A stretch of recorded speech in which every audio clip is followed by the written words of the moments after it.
ಯಾವ ರೀತಿ ಬೇಕು ಆ ರೀತಿನ ಅವರು ಇದನ್ನ ಮಾಡ್ಕೊಡ್ತಾರೆ. ಅವ್ರ ಕೆಲಸ ಆಗ್ಬೇಕು, ಜನರು ಪಬ್ಲಿಕ್ ಕೆಲಸ ಆಗೋದಂತೂ ಯೋಚನೆ ಮಾಡ್ತಾ ಇಲ್ಲ. ಅವ್ರ ಕೆಲಸ ಈಸಿ ಆಗ್ತಾ ಇದೆ. ಈಸಿ ಅಂದ್ರೆ ಅವ್ರಿಗೆ ಹೆಂಗ್ ಬೇಕು ಹಂಗ್ ಮಾಡ್ಕೊತಾರೆ.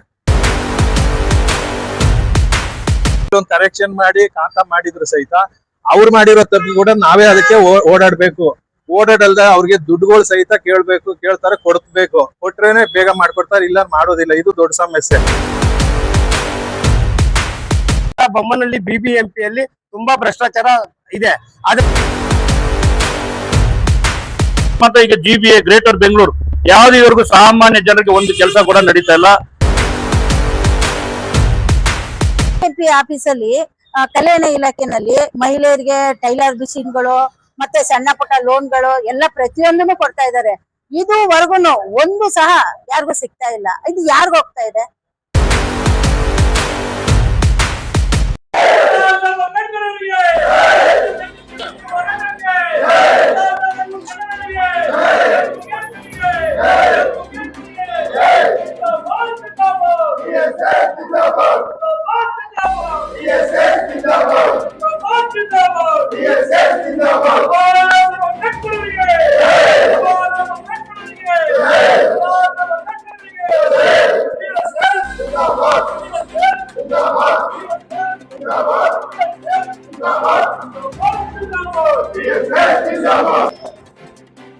ಅಂಬೇಡ್ಕರ್ ಅವರಿಗೆ, ಬಾಬಾ ಸಾಹೇಬ್ ಅಂಬೇಡ್ಕರ್ ಅವರಿಗೆ, ಬಾಬಾ ಸಾಹೇಬ್ ಅಂಬೇಡ್ಕರ್ ಅವರಿಗೆ, ದಲಿತ ಸಂಘರ್ಷ ಸಮಿತಿಯ ಹೋರಾಟಕ್ಕೆ, ಎಲ್ ಮುರುಗೇಶ್ ಅವರ ಹೋರಾಟಕ್ಕೆ, ಎಲ್ ಮುರುಗೇಶ್ ಅವರ ಹೋರಾಟಕ್ಕೆ. ಅಶೋಕ್ ಕುಮಾರ್ ಅಂತ ದಲಿತ ಸಂಘರ್ಷ ಸಮಿತಿ ರಾಜ್ಯ ಕಾರ್ಯದರ್ಶಿ, ಜನ್ಮೂರ್ತಿ ಸ್ಥಾಪಿತ. ಇವತ್ತಿನ ದಿನ ಈ ಕಾರ್ಯಕ್ರಮ ಏನಂದ್ರೆ, ಇಲ್ಲಿ ಜನಸಾಮಾನ್ಯರಿಗೆ ಯಾವುದೇ ಕೆಲಸ ಕಾರ್ಯಗಳು ನಡೀತಾ ಇಲ್ಲ. ಯಾವುದೇ ಕೆಲಸ ಕಾರ್ಯಗಳು ತಗೊಂಡ್ಬಂದ್ರೆ ವಿಳಂಬ. ಮತ್ತೆ ಸಣ್ಣ ಪಣ್ಣ ಯಾವುದೇ ಒಂದು ತಿದ್ದುಪಡಿ ತಂದ್ರು ಸಹ ಎಸಿನ್ ಕೇಳಿ, AR ಕೇಳಿ, RO ಕೇಳಿ, DCನ್ ಕೇಳಿ ಅಂತ ಹೇಳ್ತಾರೆ. ಇದು ಸಣ್ಣ ಒಂದು ಯಾವುದೇ ಒಂದು ಬರ್ತ್ ಸರ್ಟಿಫಿಕೇಟ್ ತಂದ್ರು ಕೂಡ ತೊಂದರೆ ಕೊಡ್ತಾರೆ. ಮತ್ತೆ ಯಾವುದೇ ಒಂದು ಟ್ಯಾಕ್ಸ್ ಆಗ್ಲಿ, ಇನ್ನೊಂದಾಗ್ಲಿ, ಮತ್ತೊಂದಾಗ್ಲಿ ಯಾವುದೇ ಒಂದು ತಂದು ಕೊಟ್ಟರು ಕೂಡ ವಿಳಂಬ. ಯಾವುದೇ ಕೆಲಸಗಳು ನಡೀತಾರೆ ನೋಡಕ್ ಮಾತ್ರ ಈಗ GBA ಗ್ರೇಟರ್ ಬೆಂಗಳೂರು ಯಾವುದಿವರೆಗೂ ಸಾಮಾನ್ಯ ಜನರಿಗೆ ಒಂದು ಕೆಲಸ ಕೂಡ ನಡೀತಾ ಇಲ್ಲ. ಮತ್ತೆ ಸರಿಯಾದ ಸಮಯದಲ್ಲಿ ಯಾವುದೇ ಅಧಿಕಾರಿಗಳು ಕೈಗೆ ಜನಸಾಮಾನ್ಯರಿಗೆ ಸಿಗ್ತಾ ಇಲ್ಲ. ಅದರಿಂದ ನಾವು ಇವತ್ತು ಇದ್ರ ವಿಚಾರವಾಗಿ ನಾವು JC ಅವ್ರನ್ನ ಕುರಿತು ಅವ್ರಿಗೊಂದು ಅರ್ಜಿ ಕೊಟ್ಟು ಇದ್ರ ಬಗ್ಗೆ ಸೂಕ್ತ ಕ್ರಮ ತಗೊಬೇಕು. ಮತ್ತೆ ಜನಸಾಮಾನ್ಯರಿಗೆ ಸರಿಯಾದ ರೀತಿಯಲ್ಲಿ ಸೇವೆ ಕೊಡಬೇಕಂತ ತಮ್ಮಲ್ಲಿ ಅವ್ರನ್ನ ಮನವಿ ಮಾಡ್ಕೊಂಡು ಬಂದಿದ್ದೀವಿ. ಪರ್ಟಿಕ್ಯುಲರ್ ಅಲ್ಲಿ ಯಾವ GBA ಅಧಿಕಾರಿಗಳು ಈ ತರ ಕೆಲಸದಲ್ಲಿ ARO ಸಿಗ್ತಾ ಇಲ್ಲ, RO ಸಿಗ್ತಾ ಇಲ್ಲ. ಅವ್ರನ್ನ ಕೇಳಿದ್ರೆ DC ಅವ್ರ ಹತ್ರಕ್ಕೆ ಹೋಗಿ ಅಂತಾರೆ, DC ಅವ್ರ ಹತ್ರಕ್ಕೆ ಹೋದ್ರೆ RO ಹತ್ರಕ್ಕೆ ಹೋಗಿ ಅಂತಾರೆ. ಇದೇ ರೀತಿ ಸಣ್ಣ ಕೆಲಸಗಳು ಅವರೇ ಮಾಡ್ಕೊಡ್ಬೋದು. ಅವರೇ ಮಾಡುವಂತ ತೊಂದರೆಗಳು ಕೂಡ ತಿದ್ದುಪಡಿ ಮಾಡ್ಕೊಡಿ ಅಂದ್ರೆ DCನ್ ಕೇಳಿ ಅಂತಾರೆ. ಇದರಿಂದ ತುಂಬಾ ಜನಸಾಮಾನ್ಯರಿಗೆ ಎಲ್ಲಾ ರೀತಿಯಿಂದ ತೊಂದರೆ ಆಗ್ಬಿಟ್ಟಿದೆ. ದಯವಿಟ್ಟು JC ಅವ್ರು ಕೂಡಲೇ ಅವ್ರನ್ನ ಕ್ರಮ ತಗೊಂಡು ಈ ಸಣ್ಣ ಪಣ್ಣ ಕೆಲಸಗಳು ಯಾರನ್ನ ಸಣ್ಣ ಅಧಿಕಾರಿಗಳು ಕೂಡ ಮಾಡಿ ಕಳಿಸಬಹುದು ಅನ್ನೋ ಒಂದು ಅಧಿಕಾರ ಕೊಡ್ಬೇಕಂತ ಕೇಳ್ಕೊಂತ ಇದೀವಿ. ಇಲ್ದಿದ್ರೆ ಕೂಡಲೇ ಈ ದಲಿತ ಸಂಘರ್ಷ ಸಮಿತಿ ಈ ಮುಂದಿನ ದಿನಗಳಲ್ಲಿ ಹೆಚ್ಚಿನ ರೀತಿಯಲ್ಲಿ ಜನಸಂಖ್ಯೆಯನ್ನು ಸೇರಿಸಿ ಉಗ್ರ ಹೋರಾಟವನ್ನು ನಡೆಸೋದಕ್ಕೆ ನಾವು ಸಿದ್ಧರಾಗಿದ್ದೀವಿ. ಜೈ ಭೀಮ್, ಜೈ ಅಶೋಕ್ ಕುಮಾರ್ ಅಂತ ರಾಜ್ಯ ಕಾರ್ಯದರ್ಶಿ. ನಮಸ್ಕಾರ, ನನ್ನ ಹೆಸರು ಆದಿಲ್ ಪಾಷಾ ಅಂತ, ರಾಜ್ಯ ಕಾರ್ಯಾಧ್ಯಕ್ಷ ಅಲ್ಪಸಂಖ್ಯಾತರ ವಿಭಾಗ, ದಾದಾ ಸಾಹೇಬ್ ಹೆಣ್ಮೂರ್ತಿ ಸ್ಥಾಪಿತ ನೇತೃತ್ವದಲ್ಲಿ ನಾವು ಕೆಲಸ ಮಾಡ್ತಾ ಇದ್ದೀವಿ. ಈ ಭಾಗದಲ್ಲಿ ಗ್ರೇಟ್ ಬ್ಯಾಂಗ್ಳೂರ್ ಅಂತ ಮಾಡಿದ್ದಾರೆ. ಇಲ್ಲಿ ಏಕಾಏಕಿ ವೆಂಕಟರಮಣಪ್ಪ ಅಂತ ಇದ್ದಾರೆ. ಅವ್ರು ಏನ್ ಮಾಡಿದ್ದಾರೆ, 2025 ಸರ್ವೆ ಮಾಡಿಸಿದ್ರು. ಬೀದಿ ಬದಿ ವ್ಯಾಪಾರದವ್ರಿಗೆಲ್ಲ ಸರ್ವೆ ಮಾಡಿಸಿ ಎಲ್ಲ ಕಾರ್ಡ್ಗಳು ಬಿಡುಗಡೆ ಆಗಿದೆ. 2700 ಕಾರ್ಡ್ಗಳು ಬಿಡುಗಡೆ ಆಗಿದೆ. ಅದರಲ್ಲಿ ಮಿನಿಮಮ್ ಒಂದು 300 ಜನ ಕೊಟ್ಟಿದ್ದಾರೆ, ಮಿಕ್ದವ್ರಿಗೆ ಕೊಟ್ಟಿಲ್ಲ. ಅದನ್ನ ನಾವು ಈಗ ಹೊಸದಾಗಿ ಬಂದಿರೋ JC ಅವ್ರನ್ನ, ಇಲ್ಲಿ ಜಾಯಿಂಟ್ ಕಮಿಷನರ್ ಇದಾರಲ್ಲ, ಅವ್ರನ್ನ ನಾವು ಗಮನಕ್ಕೆ ತಂದ್ರಿ. ಅವರು ಕರ್ಸ್ಬಿಟ್ಟು ಎಲ್ಲ ಮುಂದ್ಗಡೆ ಮಾತಾಡುವಾಗ ಬಂದಿದೆ, ನಾನು ಕೊಡ್ತೀನಿ, ಅವ್ರ ಆದೇಶ ಕೊಡ್ಬೇಕು, ಇವ್ರ ಆದೇಶ ಕೊಡ್ಬೇಕಂತ ಹೇಳಿದ್ರು. ಸರಿ ಅಂತ ನಾವು ಮುಖ್ಯ ಆಯುಕ್ತರ ಹತ್ರ ಹೋಗಿ ನಾವು ಅಲ್ಲೂ ಕೂಡ ಕೊಟ್ಟಿದೀವಿ, ಲೆಟರ್ ಕೊಟ್ಟು ಎಲ್ಲ ಮಾಡಿದ್ರು. ಅವ್ರನ್ನ ಅಲ್ಲಿ ಕಳಿಸಿದ್ದಾರೆ. ಇಲ್ಲಿ RO ಇದ್ದಾರೆ, ಕೃಷ್ಣಪ್ಪ ಅಂತ ಹೇಳಿ. ಅವರು ಅಳುಬುರ್ನ ಅವ್ರನ್ನ ತೆಗೆದಾಕಿದ್ದಾರೆ, ಹೊಸಬರ್ನ ಹಾಕಿದ್ದಾರೆ. ಆದ್ರೂ ಇವ್ರು ಏನ್ ಹೇಳ್ತಾ ಇದಾರೆ, ನಮ್ಮ ಇವಾಗ ಬಂದ್ಬಿಟ್ಟು 5 ವಾರ್ಡ್ ಆಗಿದೆ. 5 ವಾರ್ಡ್ ಅಲ್ಲಿ ಜಂಟಿ ಆಯುಕ್ತರು ಬೇರೆ ಬೇರೆ ಬರ್ತಾ ಇದಾರೆ. ಅವ್ರ ಗಮನಕ್ಕೆ ಕೊಟ್ಟ ಮೇಲೆ ನಾನು ಕೊಡ್ತೀನಿ, ಆವರೆಗೂ ಕೊಡಲ್ಲ ಅಂತಾರೆ. ಇವ್ರು ಏಕಾಪಕ್ಷಿಯಾಗಿ ಇವರೇ ನಿರ್ಧಾರ ಮಾಡ್ತಾ ಇದಾರೆ. ಮತ್ತೆ ಆಯುಕ್ತರು ಏನಕ್ಕೆ, ROಗಳೆಲ್ಲ ಏನಕ್ಕೆ? ಈ ಭಾಗದಲ್ಲಿ ಭ್ರಷ್ಟಾಚಾರ, ಬೊಮ್ಮನಹಳ್ಳಿ BBMPಯಲ್ಲಿ ತುಂಬಾ ಭ್ರಷ್ಟಾಚಾರ ಇದೆ. ಆದ್ರೆ ಅವ್ರ ಗಮನಕ್ಕೆ ತಂದ್ರು ಏಕಾಏಕಿ ತನಗೆ ಏನ್ ಅನ್ಸದೆ ಅದನ್ನೇ ಮಾಡ್ತಿದ್ದಾರೆ. ಅದಕ್ಕೆ ನಾವು ಒಂದು ಕಾರ್ಯಕ್ರಮ ಮಾಡ್ಬೇಕಂತ ಇದ್ದೀವಿ. ಮೊದಲು ಇವಾಗ ಗಮನಕ್ಕೆ ತರ್ತೀವಿ ಆಯುಕ್ತರಿಗೆ. ಇದಕ್ಕೇನು ಕ್ರಮ ಜರುಗಿಸಿಲ್ಲ ಅಂದ್ರೆ ಮುಂದಕ್ಕೆ ನಾವು ಕಾರ್ಯಕ್ರಮ ಮಾಡ್ಬೇಕು ಅನ್ಕೊಂಡು ನಾವಿದ್ದೀವಿ. ಜಿಲ್ಲಾಧ್ಯಕ್ಷರು ಎಲ್ ಮುರುಗೇಶ್ ಅವರು ಇದ್ದಾರೆ, ಅವ್ರ ಗಮನಕ್ಕೆ ಎಲ್ಲರೂ ಸುಮಾರು ಅಧ್ಯಕ್ಷರಿದ್ದಾರೆ. ಬಾಬು ಅವರು ಇದ್ದಾರೆ, ಅಶೋಕ್ ಇದ್ದಾರೆ, ನಾಗ ಅವರು ಇದ್ದಾರೆ, ಮಂಜು ಅವರು ಇದ್ದಾರೆ, ಸುಮಾರು ಸಾವಿತ್ರಿ ಏನಮ್ಮ ಶುಭ ಅವರಿದ್ದಾರೆ, ಹೆಣ್ಮಕ್ಳವ್ರು ಎಲ್ಲರೂ ಇದ್ದಾರೆ. ಅದಕ್ಕೆ ಒಂದು ಮೀಟಿಂಗ್ ಮಾಡಿ ಮುಂದಕ್ಕೆ ನಾವು ಒಂದು ಕ್ರಮ ಸಮಸ್ಯೆಗಳನ್ನ ನೀವು ಬೆಂಗಳೂರು ಆಯುಕ್ತರಿಗೆ ನೀವು ಅವ್ರ ಗಮನಕ್ಕೆ ತಂದಿದ್ದೀರಾ. ಈ ಗಮನಕ್ಕೆ ತಂದ ಮೇಲೆ ಅವರು ಆಯುಕ್ತರು ಏನ್ ನಿಮ್ಗೆ ಹೇಳಿದ್ದಾರೆ? ಆಯುಕ್ತರು ಏನ್ ಮಾಡಿದ್ರು, ಆಯುಕ್ತರು ಲೆಟರ್ ಬರೆದು ಕಳ್ಸಿದಾರೆ. ಇಲ್ಲಿ ಅವ್ರನ್ನ ಏನಿರೋದು ಅದನ್ನ ಬಿಡುಗಡೆ ಮಾಡಿ ಅಂದಿದ್ದಾರೆ. ಈ ಭಾಗದಲ್ಲಿ ಇರುವ MLA ಅವರು ಇದಾರಲ್ಲ, ಅವ್ರ ಗಮನಕ್ಕೆ ತಂದು ಅವ್ರ ಕಡೆಯಿಂದಾನೆ ಬಿಡುಗಡೆ ಮಾಡಿ ಅಂತ ಏನೋ ಸೂಚನೆ ಕೊಟ್ಟಿದ್ದಾರೆ. ಆದ್ರೂ ಇವರು ಫೈಲ್ ನ ಎತ್ತಿ ಎಲ್ಲೋ ಇಟ್ಕೊಂಡು ನೋಡೋಣ ಮಾಡೋಣ ಅಂತಾರೆ. ಏನಕ್ಕಂದ್ರೆ ಉದ್ದೇಶ ಪೂರ್ವವಾಗಿ ಮಾಡ್ತಾ ಇದಾರೆ. ಬೇರೆ ಸಂಘಟನೆಯವ್ರು ಕೆಲವರು ಅವ್ರ ಜೊತೆ ಸೇರ್ಕೊಂಡು ಅವ್ರು ಹೇಳ್ದಂಗೆ ಮಾಡ್ತಾ ಇದಾರೆ, ಆದ್ರೆ ಇಲ್ಲಿ ಮಾಡ್ತಾ ಇಲ್ಲ. ಅದಕ್ಕೋಸ್ಕರ ನಾವು ಅವ್ರ ಮೇಲೆ ಕ್ರಮ ಜರುಗಿಸ್ಬೇಕಂತ ಹೇಳಿ ಕೇಳ್ಕೊಂತ ಇದ್ವಿ ಅಷ್ಟೇ. ನನ್ನ ಹೆಸರು ಶುಭಾ ಅಂತ ಹೇಳಿ, DSS ಲೀಡು ನಾನು. ಈ BBMP ಆಫೀಸಲ್ಲಿ ಕಲ್ಯಾಣ ಇಲಾಖೆನಲ್ಲಿ ಮಹಿಳೆಯರಿಗೆ ಟೈಲರ್ ಮಿಷಿನ್ಗಳು ಮತ್ತೆ ಸಣ್ಣ ಪುಟ್ಟ ಲೋನ್ಗಳು ಎಲ್ಲ ಪ್ರತಿಯೊಂದನ್ನು ಕೊಡ್ತಾ ಇದ್ದಾರೆ. ಇದುವರೆಗೂ ಒಂದು ಸಹ ಯಾರಿಗೂ ಸಿಗ್ತಾ ಇಲ್ಲ. ಇದು ಯಾರಿಗೂ ಹೋಗ್ತಾ ಇದೆ? ಯಾರು ತಗೊಂತಾ ಇದ್ದಾರೆ? ಬಡವರು ಬಗ್ರಿಗಂತೂ ಒಬ್ರಿಗೂ ಇಲ್ಲ. ಇನ್ನು ಸಾರ್ವಜನಿಕರು ಬರ್ತಾರೆ, ಕೆಲಸ ಮಾಡ್ಕೋಬೇಕು ಅಂತ ಬರ್ತಾರೆ, ಬಂದು ಡೈಲಿ ಸುತ್ತದೇ ಆಗೋಗ್ತಾ ಇದೆ. ನಾವೆಲ್ಲ ಒಂದು ಲೀಡರ್ಗಳಾಗಿ ನಮಗೆ ಕಾನೂನು ಗೊತ್ತಿದ್ರು ನಮ್ ಕೆಲಸನೇ ಮಾಡ್ಕೊಡ್ತಾ ಇಲ್ಲ. ಇವತ್ತು ಬಂದ್ರೆ ನಾಳೆ ಬನ್ನಿ, ಇವತ್ತು ಹೋಗಿ ನಾಳೆ ಬನ್ನಿ ಅಂತ ಹೇಳ್ತವ್ರೆ. ಇವತ್ತು ನಾವು ಈ ರೀತಿ ಇಷ್ಟು ಜನ ಸೇರಿ ಒಂದು ವಾರ್ನಿಂಗ್ ಕೊಡ್ತಾ ಇದೀವಿ. ಇವರು ಎಚ್ಚೆತ್ಕೊಳ್ಬೇಕು. ಇಲ್ಲ ಎಚ್ಚೆತ್ಕೊಳ್ಳಿಲ್ಲ ಅಂದ್ರೆ ಈ BBMP ಅಧಿಕಾರಿಗಳು ಮುಂದೆ ಉಗ್ರ ಹೋರಾಟ ಮಾಡ್ತೀವಿ, 1,000 ಜನ ಸೇರಿ ಉಗ್ರ ಹೋರಾಟ ಮಾಡ್ತೀವಿ ಅಂತ ಹೇಳಿ ಈ ಸಂದರ್ಭದಲ್ಲಿ ಹೇಳ್ಕೊಳ್ತಾ ಇದ್ದೀವಿ. ಕರ್ನಾಟಕ ದಲಿತ ಸಂಘರ್ಷ ಸಮಿತಿ ಈ ಒಂದು ಸಂಘಟನೆಯಿಂದ ಬೊಮ್ಮನಹಳ್ಳಿಯ ಏನು GBA ಕಚೇರಿಗೆ ಮುತ್ತಿಗೆ ಹಾಕುವಂತ ಕೆಲಸ, ಹೋರಾಟ ಮಾಡುವಂತ ಕೆಲಸಕ್ಕೆ ಆದಿಲ್ ಅವರು ಮತ್ತೆ ಮುರುಗೇಶ್ ಅವರ ಒಂದು ಅಧ್ಯಕ್ಷತೆಯಲ್ಲಿ ಇವತ್ತು 100 ಜನ ಸೇರಿದ್ದಾರೆ. ವಿಚಾರ ಏನಪ್ಪಾ ಅಂದ್ರೆ, ಇಲ್ಲಿರ್ತಕ್ಕಂಥ GBA ಅಧಿಕಾರಿಗಳು ಜನಸಾಮಾನ್ಯರಿಗೆ ಯಾವುದೇ ರೀತಿ ಸ್ಪಂದಿಸ್ತಾ ಇಲ್ಲ.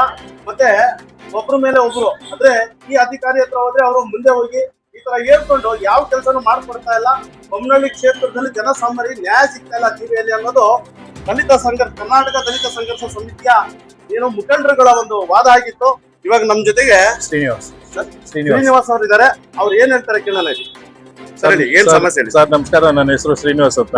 ಇಲ್ಲಿ ಸಮಸ್ಯೆ ಏನಂದ್ರೆ GBನಲ್ಲಿ ಬಂದ್ಬಿಟ್ಟು ಈ ಖಾತಾಗಳದು ಒಂದು ಕರೆಕ್ಷನ್ ಇದ್ರೆ ನಾವು ತಿಂಗಳ ಗಂಟೆ ಅಲಿಬೇಕು, ಅಲಿದ್ರು ಸಹಿತ ಮಾಡೋದಿಲ್ಲ.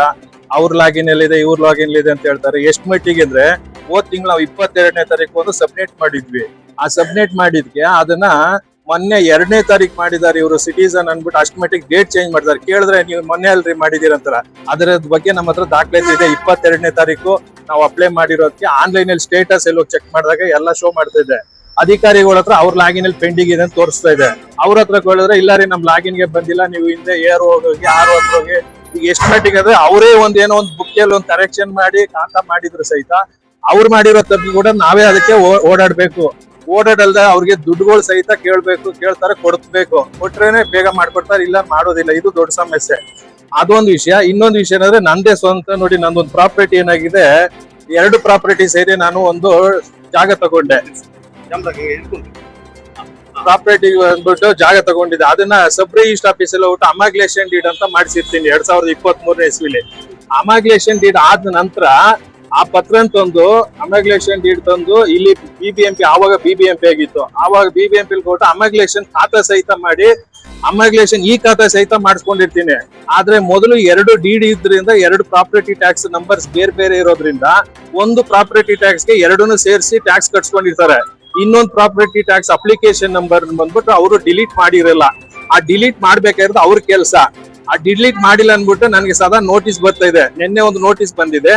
ಆ ನೋಟಿಸ್ ಅಲ್ಲಿ ಏನಂತ ತಿಳಿಸಿದ್ದಾರೆ, ಈ ತಿಂಗಳು 21ನೇ ತಾರೀಕು ಫೆಬ್ರವರಿ 2026ನೇ ತಾರೀಕು ನಿಮ್ಮ ಮನೆಯನ್ನು ಆಕ್ಷನ್ಗೆ ಹಾಕ್ತಾ ಇದ್ದೀವಿ ಅಂತ ನಮ್ಗೆ ನೋಟಿಸ್ ಕಳಿಸಿದ್ದಾರೆ. ಇದನ್ನ ಮೊದಲು ಡಿಲೀಟ್ ಮಾಡ್ಬೇಕಾದ್ರೆ ಅವ್ರ ಕೆಲಸ. ನಾವು ಇದ್ರ ಬಗ್ಗೆ 2025 ಸೆಪ್ಟೆಂಬರ್ ತಿಂಗಳಲ್ಲಿ ನಾವು ಅವ್ರ ಅರ್ಜಿ ಕೊಟ್ಟಿ, ಸರ್ ಇದನ್ನ ಡಿಲೀಟ್ ಮಾಡಿ ನೋಟಿಸ್ ಬರ್ತಾ ಇದೆ ಅಂತ ಹೇಳಿದ್ಕೆ ಆಯ್ತು ನಾವು ಮಾಡ್ತೀವಿ ಅಂತ ತಗೊಂಡು ನಾವು ಅಕ್ನಾಲಜ್ಮೆಂಟ್ ಸಹಿತ ತೆಗೆದಿಟ್ಕೊಂಡಿದೀವಿ. ಆವತ್ತಿಂದ ನಾವು ತಿರುಗ್ತಾ ಇದೀವಿ. ಅವರು ಏನ್ ಮಾಡ್ತಾ ಇದಾರೆ, ಮಾಡ್ತೀವಿ ಅಂತ ಮಾಡ್ಲಿಲ್ಲ. ಇವತ್ತು ನಂಗೆ ನೋಟಿಸ್ ಈ ತಿಂಗಳು 21ಕ್ಕೆ ಆಕ್ಷನ್ಗೆ ಹಾಕ್ತಿವಿ. ಇಲ್ಲಿ JC ಆಫೀಸ್ ಹತ್ರ 11 ಗಂಟೆ ಟೈಮ್ 21ನೇ ತಾರೀಕು ಫೆಬ್ರವರಿ 2026 ಅಂತ ನೋಟಿಸ್ ಕಳ್ಸಿದ್ದಾರೆ. ಈ ರೀತಿ ನಮ್ಗೆ ಪಬ್ಲಿಕ್ ತೊಂದರೆ ಆಗ್ತಾ ಇದೆ.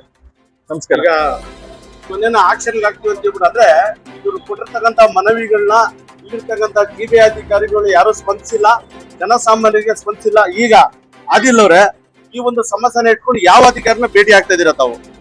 ನಾವು ಜಾಯಿಂಟ್ ಕಮಿಷನರ್ ಅವ್ರನ್ನ ಭೇಟಿ ಆಗ್ತಾ ಇದೀವಿ. ಇದಕ್ಕೆ ಕೂಡಲೇ ಇವರು ಏನು ಆಕ್ಷನ್ ಎತ್ತಿಲ್ಲ ಅಂದ್ರೆ ನಾವು ಲೋಕಾಯುಕ್ತ ಗಮನಕ್ಕೂ ತರ್ತೀವಿ. ಯಾಕಂತ ಹೇಳಿದ್ರೆ ಮೊದಲು ನಾವು ಅವ್ರನ್ನ ಗಮನಕ್ಕೆ ತರ್ತಾ ಇದೀವಿ. ಮುಂದಿನ ಕಾರ್ಯ ಏನ್ ನಡೆಸಿಲ್ಲ ಅಂದ್ರೆ ಲೋಕಾಯುಕ್ತಕ್ಕೂ ನಾವು ತರ್ತೀವಿ. ಅಂದ್ರೆ ಲೋಕಾಯುಕ್ತ ಉದ್ದೇಶ ಅಂದ್ರೆ ಇವ್ರೇನಾದ್ರು ಬೇರೆ ಏನು ಎದುರಾಳಿ ಹತ್ರ ದುಡ್ಡುಗಳು ತಗೊಂಡ್ರು ಅಂತ ಶಂಕೆ ತಮ್ಮಲ್ಲೇ ನಾವ್ ಹೇಳ್ತಾ ಇರೋದು, ಶಂಕೆ ಇದೆ ಅಂತ ಹೇಳ್ತಾರ, ಡೌಟ್ ಇದೆ ಅಂತ ನೀವ್ ಹೇಳ್ತಾ ಇರೋದಾ? ಖಂಡಿತ. ಯಾಕಂದ್ರೆ ಮೊದಲಿರೋ ಅಧಿಕಾರಿಗಳೆಲ್ಲ ಚೇಂಜ್ ಆಗಿ ಹೊಸ ಅಧಿಕಾರಿಗಳು ಬಂದಿದ್ದಾರೆ. ಅವ್ರಿಗೆ ಯಾವ್ದು ಇದು ಏನು ಅನ್ನೋದು ಅವ್ರಿಗೆ ಗೊತ್ತೇ ಇಲ್ಲ. ಯಾರು ಅವ್ರಿಗೆ ಹಣ ಕೊಡ್ತಾ ಇದಾರೆ, ಕೇಬಲ್ ಕೆಳಗಡೆಯಿಂದ ತಗೊಂಡು ಇಲ್ಲ ಬೇರೆ ಮೂಲಕ ತಗೊಂಡು ಅವ್ರೆಲ್ಲ ಮಾಡ್ತಾರೆ, ಅವ್ರು ಮಾತ್ರ ಮಾಡ್ಕೊಡ್ತಾ ಇದಾರೆ, ಬೇರೆಯವ್ರಿಗೆ ಮಾಡ್ಕೊಡ್ತಾ ಇಲ್ಲ. ಅದಕ್ಕೆ ಈಗ ಮುಂದಕ್ಕೆ ನಾವು ಅವ್ರಿಗೆ ಸೂಚನೆ ಕೊಡ್ತಾ ಇದೀವಿ, ಎಚ್ಚರಿಕೆ ಕೊಡ್ತಾ ಇದೀವಿ. ಈ ನೆಕ್ಸ್ಟ್ ಟೈಮ್ ಏನೇ ಇದೇ ತರ ನೀವು ಮಾಡ್ಕೋದ್ರೆ ಲೋಕಾಯುಕ್ತ ಕೊಟ್ಟು ನಾವು ಕಾರ್ಯಕ್ರಮ ಖಂಡಿತವಾಗಿ ಮುಖ್ಯ BBMP ಆಫೀಸ್ ಮುಂದೆ ಮಾಡ್ತೀವಿ ಅಂತ ಹೇಳಿ ನಾವೊಂದು ಕಮಿಟಿಯಿಂದ ಎಲ್ಲ ತೀರ್ಮಾನ ಮಾಡಿದ್ದೀವಿ.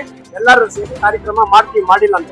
ಈಗ ಕರ್ನಾಟಕ ದಲಿತ ಸಂಘರ್ಷ ಸಮಿತಿಯ ಮುಖಂಡರುಗಳ ಸಮಸ್ಯೆ ಏನು ಅಂದ್ರೆ ಇಲ್ಲಿ ಸಿಬಿಐ ಅಧಿಕಾರಿಗಳು ದುಡ್ಡು ಕೊಟ್ಟವ್ರಿಗೆ ಮಾತ್ರ ಕೆಲಸ ಮಾಡ್ಕೊಡ್ತಾ ಇದಾರೆ, ಜನಸಾಮಾನ್ಯರು ಬಂದ್ರೆ ಕೆಲಸ ಮಾಡ್ಕೊಡ್ತಾ ಇಲ್ಲ ಅಂತ ಹೇಳ್ಬಿಟ್ಟು ಈಗ ಏನ್ JC ಅವರಿಗೆ ಏನು ಭೇಟಿ ಆಗೋದಕ್ಕೆ ಹೋಗ್ತಾ ಇದಾರೆ, JC ಅವ್ರು ಏನು ಉತ್ತರ ಕೊಡ್ತಾರೆ ಅದ್ರ ಮೇಲೆ ಅವ್ರ ಮೇಲೆ ಸಮೇತನು ನಾವು ಕಾನೂನು ರೀತಿ ಹೋರಾಟ ಮಾಡುವಂತದ್ದು ಮತ್ತೆ ಲೋಕಾಯುಕ್ತ ಸಮೇತ ದೂರ್ ಕೊಡುವಂತ ಕೆಲಸ ನಾವು ಮಾಡ್ತೀವಿ ಅಂತ ಹೇಳ್ಬಿಟ್ಟು ಕರ್ನಾಟಕ ದಲಿತ ಸಂಘರ್ಷ ಸಮಿತಿಯ ಮುಖಂಡರುಗಳು ಹೇಳ್ತಾ ಇದಾರೆ. ಈಗ ಉದಾಸೀನವರು ಮತ್ತೆ ಇದ್ದಾರೆ, ಹೇಳಿದ್ದಾರೆ ಏನ್ ಸಮಸ್ಯೆ ಇಲ್ಲ. ಸಂಘ ಸಂಸ್ಥೆಗಳು ಮಾಡ್ತಾರೆ ಒಳ್ಳೆ ಕಾರ್ಯ ನಾನು ನೋಡಿ ಒಳಗಡೆ ಇದೆ, ನಾನು ಹೊರಗಡೆ ಬಂದೆ.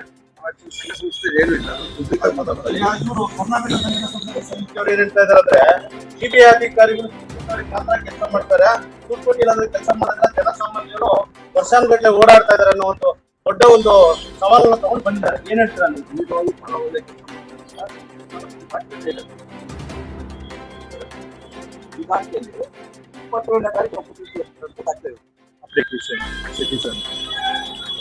ಏನ್ ಮಾಡಿರ್ತಾರೆ ಚೇಂಜ್ ಮಾಡಿ ಬೇರೆ ಡೇಟ್ ಹಾಕೊಂಡಿರ್ತಾರೆ. ಕೇಳಿದ್ರೆ ನಾವೇನ್ರಿ ಮಾಡೋಣ ನೀವು ಕೊಟ್ಟರೆ ಆ ಡೇಟ್ಗೆ ಅಂತ ಒಂದು ಇದನ್ನ ಕೊಟ್ಟಿರ್ತಕ್ಕಂತ ಡೇಟ್ ನ ಬಿಟ್ಟು ಅವ್ರನ್ನ ಅವರೇ ಅಧಿಕಾರಿಗಳು ಸಿಬಿಐ ಅಧಿಕಾರಿಗಳೇ ಡೇಟ್ ಚೇಂಜ್ ಮಾಡ್ಕೊಂಡಿದ್ದಾರೆ ಅಂತ ನೀವು ಹೇಳ್ತಾರೆ.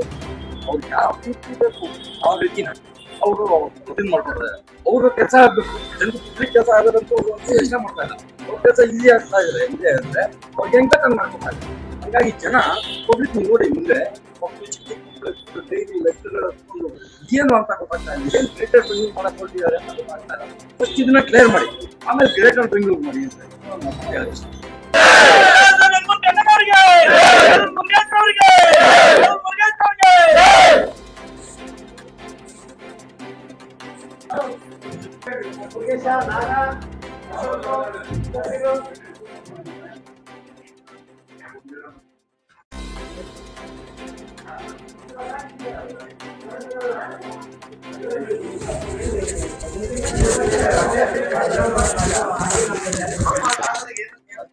ಯಾರು ಮಾತಾಡೋದು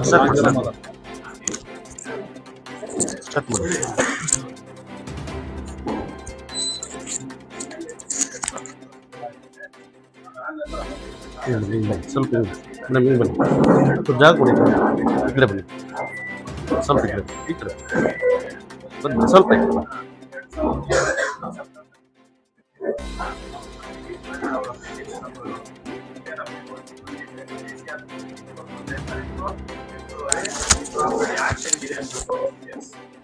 ಅದನ್ನ ನಾವು ಡಿಲೀಟ್ ಮಾಡಿದ್ರೆ ನೋಟಿಸ್ ಬರ್ತಾ ಇರ್ಲಿಲ್ಲ, ಮಾಡ್ಲಿಲ್ಲ. ಮಾಡಿದೀವಿ ಸರ್, ಮಾಡಿದೀವಿ.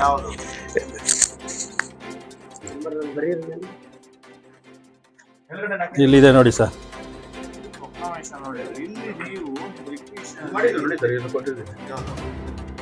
ನೋಟಿಸ್ ದಿನಾಂಕ ಕೊಟ್ಟಿದ್ದೀವಿ, ನೋಟಿಸ್ ಎನ್ಕ್ಲೋಸ್ ಮಾಡಿದೀವಿ, ಅದ್ರದ್ದು ಅಪ್ಲಿಕೇಶನ್ ನಂಬರ್ ಇಲ್ಲಿದೆ. SAS ನಂಬರ್ ಅನ್ನ ಇಲ್ಲಿ ಮೆನ್ಷನ್ ಮಾಡಿ, ಇದು ಡಿಸಿಷನ್ GBA ಹೋಗುತ್ತೆ, ಅದಕ್ಕೆ ಇಲ್ಲಿ ಮೆನ್ಷನ್ ಮಾಡ್ಕೊಡಿ. ನೀವು ಯಾವ SAS ನಂಬರ್ನ ರದ್ದು ಮಾಡಬೇಕು ಅನ್ನೋದು ಇಲ್ಲಿ ಇದು ಮಾಡಿದ್ರೆ ಮೆನ್ಷನ್ ಮಾಡ್ಕೊಟ್ರೆ ನಾವು ಇಲ್ಲಿಂದ ರೆಕಮೆಂಡ್ ಮಾಡಿ ಈ ತರ ಹಳೆ ನಂಬರು ಇದು ಅಮಾ ಕಮಿಷನ್ ಆಗಿರುತ್ತೆ, ಇದು ರದ್ದು ಮಾಡಬೇಕು ಅಂತ ಹೇಳಿದ್ರೆ ನಂಗೆ ಗೊತ್ತಾಯ್ತು. ತುಂಬಾ ಕೇಸ್ಗಳು ಹಿಂಗಾಗಿದೆ. ಇದನ್ನ ನಾವು ಕಮಿಷನರಿಂದ GBA ಹೋಗುತ್ತೆ, GBA ನಲ್ಲಿ NIC ಕಳಿಸಿ ರದ್ದು ಮಾಡ್ತಾರೆ. ಇಲ್ಲಿ ನಿಮ್ದು SAS ನಂಬರ್ ಅದು ನಾನು ಸೆಪ್ಟೆಂಬರ್ ತಿಂಗಳಲ್ಲಿ ಕೊಟ್ಟಾಗ ಅದು ಕ್ಲೀನ್ ಆಗಿ ಬರ್ದು ಕೊಟ್ಟಿದ್ದೀನಿ, ಅಪ್ಲಿಕೇಶನ್ ನಂಬರ್ ರದ್ದು ಮಾಡ್ಬೇಕಂತ ಇದ್ದೀರಲ್ಲ ಅದನ್ನೇ ಮೆನ್ಷನ್ ಮಾಡ್ಕೊಡಿ. ನಂಬರ್ ಬರ್ದು ಕೊಡ್ತೀನಿ, ಇದು SAS ನಂಬರ್.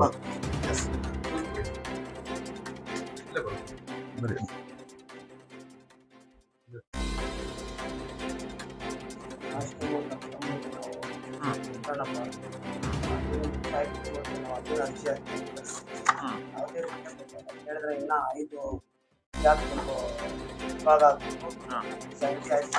ಅವ್ರ ಆದೇಶ ಈಗ ಅದೇ ಯಾವುದು ಇದು ಆರ್ಡದಲ್ವಾ? ಅದನ್ನು ಬೀದಿ ಅಲ್ಲ ಬೀದಿ ಬದಿ ವ್ಯಾಪಾರಿಗಳದ್ದು ಈಗ ಅದನ್ನೇ ವಿಚಾರಣೆ ಮಾಡ್ತಾ ಇದೆ. 5 ಕಾರ್ಪೊರೇಷನ್ ಅಲ್ಲೂ GPA ಡೈರೆಕ್ಷನ್ ಬರಬೇಕು. ಕಾರ್ಡ್ಗಳೆಲ್ಲ ಕಳಿಸಿದ್ದಾರೆ, ಡೈರೆಕ್ಷನ್ ಬಂದ್ಮೇಲೆ ಇಶ್ಯೂ ಮಾಡ್ತಾರೆ. ಆ ಥರದ್ದು ಪರ್ಟಿಕ್ಯುಲರ್ ವಿಷಯ ಏನಿದೆ ಆ ಥರದ್ದನ್ನ ನಾನು ಗಮನಕ್ಕೆ ತಂದ್ರೆ ಇಮಿಡಿಯೇಟ್ ಆಗಿ ಸಂಬಂಧಪಟ್ಟವ್ರಿಗೆ ಡೈರೆಕ್ಷನ್ ಕೊಡ್ತೀನಿ. ಆ ಥರ ಯಾವ್ದಾರ ಪೆಂಡಿಂಗ್ ಇದ್ರೆ, ಟೆಕ್ನಿಕಲ್ ಇಶ್ಯೂ ಆಗಿ ಪೆಂಡಿಂಗ್ ಇದ್ರೆ ಅಂಥದ್ದು ಕ್ಲಿಯರ್ ಮಾಡ್ತಾರೆ. ಇನ್ನು ಉಳಿದಂತೆ ಮಾಸಾಗಿ ಹೇಳೋದ್ರಲ್ಲಿ ಯಾವುದೇ ಅರ್ಥ ಇಲ್ಲ. ಪರ್ಟಿಕ್ಯುಲರ್ ಕೇಸ್ಗಳಿದ್ರೆ, ಈಗ ಪರ್ಟಿಕ್ಯುಲರ್ ಕೇಸ್ ಅವ್ರು ಕೊಟ್ಟರು SI ಸ್ತಂಭ ರದ್ದು ಮಾಡಬೇಕು ಅಂತ ಹೇಳಿ ಅದನ್ನ ರದ್ದು ಪ್ರಪೋಸಲ್ ಕಳಿಸ್ತೀವಿ. ಆ ಥರ ನಿಮ್ದು ಪರ್ಟಿಕ್ಯುಲರ್ ಕೇಸ್ ಇದ್ರೆ ಕೊಟ್ರೆ ಖಂಡಿತ ಅದನ್ನ ಬಗೆಹರಿಸ್ತೀವಿ. ಈಗ ಒಂದು ದೊಡ್ಡ ಸಮಸ್ಯೆ ಇರೋದಿಲ್ಲ. ಈಗ ಜನಸಾಮಾನ್ಯರು ಏನಾಗಿದೆ ಅಂದ್ರೆ, ಒಬ್ಬ ಅಧಿಕಾರಿ ಹತ್ರ ಸಮಸ್ಯೆ ಅವರು ಇನ್ನೊಬ್ಬರ ಹಿರಿಯ ಅಧಿಕಾರಿ ಹತ್ರ, ಅವರು ಇನ್ನೊಬ್ರು ಹಿರಿಯ, ಇದೇ ತರ ಒಂದು 6 ತಿಂಗಳಿಂದ 1 ವರ್ಷ ಒಂದು ಸಮಸ್ಯೆನ ಬಗೆಹರಿಯಕ್ಕೆ ಆಗ್ತಿರೋಂಥ ಸಮಸ್ಯೆಗಳು ನಿಮ್ಮ ಅಲ್ಲಲ್ಲ ಅದು ಕೊಡಿ ಅಂತ ಹೇಳಿದ್ನಲ್ಲ ನಾನು. ಪರ್ಟಿಕ್ಯುಲರ್ ಆಗಿ ನೀವು ಆ ತರದ ಸಮಸ್ಯೆ ಇದ್ರೆ ಕೊಡಿ, ಖಂಡಿತ ಬಗೆಹರಿಸೋಣ. ಈಗ ಕೆಲವರು ಇನ್ನೊಂದು ಸಮಸ್ಯೆ ಏನಂದ್ರೆ, ಕೆಲವರು ದುಡ್ಡು ಕೊಟ್ರೆ ಮಾತ್ರ ಕೆಲಸ ಮಾಡ್ತಾರೆ, ಇಲ್ಲಾಂದ್ರೆ ಮಾಡಲ್ಲ ಅಂತವ್ರ ಮೇಲೆ ಖಂಡಿತ ಆಕ್ಷನ್ ತಗೋತೀವಿ. ಪರ್ಟಿಕ್ಯುಲರ್ ಆಗಿ ಖಂಡಿತ ಆಕ್ಷನ್ ತಗೋತೀವಿ, ವಿಚಾರಣೆ ಮಾಡಿ. ಇನ್ನೊಂದು ವಿಚಾರ ಏನಂದ್ರೆ, ಇಲ್ಲಿ ಏನೋ ಬೊಮ್ಮನಹಳ್ಳಿ ಅವರು JC ಅವ್ರು ಏನಿದ್ದಾರೆ, ಅವ್ರು ಏನಂತಂದ್ರೆ, ಯಾರಾದ್ರೂ ದುಡ್ಡು ತಗೊಂಡ್ರೆ, ಯಾರಾದ್ರೂ ಅಧಿಕಾರಿಗಳು ದುಡ್ಡು ತಗೊಳ್ಳೋಂತ ಕೆಲಸ ಏನಾದ್ರು ಮಾಡಿದ್ರೆ ನನ್ನ ಗಮನಕ್ಕೆ ತನ್ನಿ, ನಾನು ಅವ್ರನ್ನ ಸಸ್ಪೆಂಡ್ ಮಾಡೋಂತ ಕೆಲಸ. ಹೌದಲ್ವಾ ಸರ್? ತಮ್ಮ ಗಮನಕ್ಕೆ ಏನಾದ್ರು ಆಧಾರ ಸಹಿತ ಬಂದ್ರೆ ಖಂಡಿತ ವಿಚಾರಣೆ ಮಾಡಿ ಸಸ್ಪೆಂಡ್ ಮಾಡ್ತೀವಿ. ಸಸ್ಪೆಂಡ್ ಮಾಡೋಂತ ಹೇಳಿ. ಏನ್ ಹೇಳಿ? ಲಾಸ್ಟ್ ಆ ವಿಚಾರ ನಾವು ತಂದಿದ್ರಿ. ವೆಂಕಟರಮಣಪ್ಪನವ್ರನ್ನ ಕರೆಸಿ ಯಾರವ್ರನ್ನೆಲ್ಲ ಮಾತಾಡಿದ್ರು. ಆದ್ರೆ ಅವರು ಇವ್ರಿಗೆ ಬೆಲೆ ಕೊಡ್ತಾ ಇಲ್ಲ, ಸೀನಿಯರ್ ಅಧಿಕಾರಿಗಳಿಗೆ ಬೆಲೆ ಕೊಡ್ತಾ ಇಲ್ಲ. ವೆಂಕಟರಮಣಪ್ಪ ಅಂತ ಹೇಳಿ ಇದ್ದಾರೆ ಇಲ್ಲಿ ಏನಾಗಿದ್ದಾರೆ ಅವರು ಕಮ್ಯುನಿಟಿ ಆಗಿ, ಆದ್ರೆ ಇವ್ರು ಸೀನಿಯರ್ಗೆ ಅವರು ಬೆಲೆ ಕೊಡ್ತಾ ಇಲ್ಲ. ಅದಕ್ಕೆ ಲಾಸ್ಟ್ ಟೈಮ್ ಕೊಡಿದಾಗ ಏನ್ ಮಾಡ್ತಾರೆ, ಅವ್ರು ಏಕಾಏಕಿ ಪಕ್ಷದಲ್ಲೇ ಮಾತಾಡ್ತಾ ಇದಾರೆ. ನಾವು ಸಮಸ್ಯೆನ ಕೇಳಿದ್ರಿ, ತಮ್ಗೆ ಏನೋ ತಮ್ಗಿಂತ ತಮ್ಮ ಏನೋ ಅಂಡರ್ ಆಗಿರ್ತಕ್ಕಂಥ ಆಫೀಸರ್ ತಮ್ಗೆ ಗೌರವ ಕೊಡ್ತಾ ಇಲ್ಲ ಅನ್ನೋದು ಇಲ್ಲ ಆ ತರದ್ದೇನು ಇಲ್ಲ. ನಾನು ಅವ್ರಿಗೆ ಇವ್ರು ಹೇಳಾದ್ಮೇಲೆ ಡೈರೆಕ್ಷನ್ ಕೊಟ್ಟಿದ್ದೀನಿ. ಆಮೇಲೆ ಸಂಬಂಧಪಟ್ಟಂತೆ ID ಕಾರ್ಡ್ಗಳನ್ನ ಹೆಡ್ ಆಫೀಸ್ ಇಂದ ಅವರು ಕಲೆಕ್ಟ್ ಮಾಡಿ ಬಂದಿದ್ದಾರೆ. ಹೆಡ್ ಆಫೀಸ್ ಇಂದ ಡೈರೆಕ್ಷನ್ ಕೊಟ್ಟಾದ್ಮೇಲೆ ID ಕಾರ್ಡ್ಗಳನ್ನ ಹೌದು ಅದೇ ಇಶ್ಯೂ ಅವ್ರು ಕೇಳಿದ್ರು. ಆಮೇಲೆ ಅವ್ರನ್ನ ವಿಚಾರಣೆ ಮಾಡಾದ್ಮೇಲೆ ಹೆಡ್ ಆಫೀಸ್ಗೆ ಲೆಟರ್ ತಗೊಂಡು ಹೋಗಿ ID ಕಾರ್ಡ್ಗಳನ್ನ ಅಲ್ಲಿಂದ ಕಲೆಕ್ಟ್ ಮಾಡಿ ಬಂದಿದ್ದಾರೆ. ಡೈರೆಕ್ಷನ್ GPA ನಿಂದ ಡೈರೆಕ್ಷನ್ ಬಂದಾದ್ಮೇಲೆ ID ಕಾರ್ಡ್ಗಳನ್ನ ಮಾಡ್ತಾರೆ. 2700 ID ಕಾರ್ಡ್ಗಳು ಏನೋ ಇದುವರೆಗೂ ಬಂದಿದೆ, ಇಲ್ಲಿ ಬರೀ 600 ಕಾರ್ಡ್ಗಳು ಮಾತ್ರ ಬಂದಿದೆ ಅಂತ ಹೇಳ್ಬಿಟ್ಟು ಇಲ್ಲಿ ಅಧಿಕಾರಿಗಳು ಹೇಳ್ತಾ ಇದಾರೆ ಅನ್ನೋದು ಅದೊಂದು ಪ್ರಶ್ನೆ ಇದೆ ಸರ್. ಏನ್ ಹೇಳ್ತೀವಿ ಕೃಷ್ಣ? ಯಾರು ಎಷ್ಟು ಕಾರ್ಡ್ ಬಂದಿದೆ? ಎಷ್ಟು ಕಾರ್ಡ್ ಬಂದಿದೆ?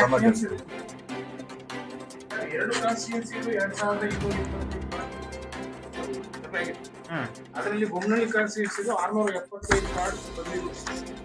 675 ಕಾರ್ಡ್ ಬೊಮ್ಮನಹಳ್ಳಿದು. ಓಕೆ,